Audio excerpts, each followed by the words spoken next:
علی ولی و علی والی و علی والاست، علی حقیقت روح و تمام عالم جسم، علی سفینه نوح و همه جهان دریاست، علی مدرس جبریل در شناخت حق، علی معلم آدم به علم الاسماست، علی تمامی دین بغض او تمامی کفر، علی ولی خدا خصم او عدوی خداست، علی حج و علی کعبه و علی زمزم، علی صفا و علی مروه و علی مسعاست، علی صراط و علی محشر و علی میزان، علی بهشت و علی کوثر و علی طوباست، علی اذان و اقامه، علی رکوع و سجود، علی قیام و قعود و علی سلام و دعاست، علی بسی و دم و لحم و نفس پیغمبر، علی ابوالحسنین است و شوهر زهراست،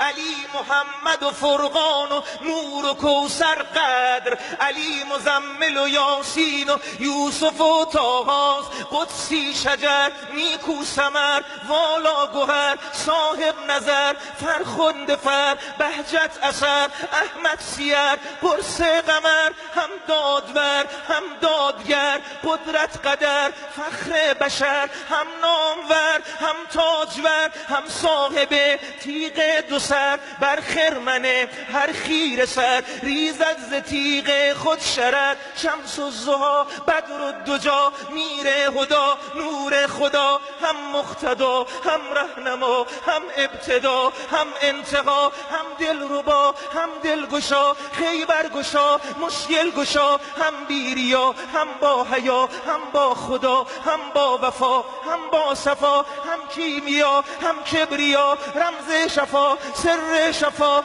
راز بقا هم با حسب هم با نسب هم بوالعجب کنز ادب هم منتخب هم منتسب هم منتجب محبوب رب دور از طرب در تاب و تب صدها دعا در زیر لب فیض رجب فخر عرب با ذکر رب هر نیمه شب بهر یتیمان عرب می برد او نان و رطب بیمثل در روی زمین پیرایه عرش برین شاگرد ختم المرسلین استاد بر روح الامین بنت اسد را نازنین نازآفرین رازآفرین حسن حسین یأسو بدین شد قبله اهل یقین مولا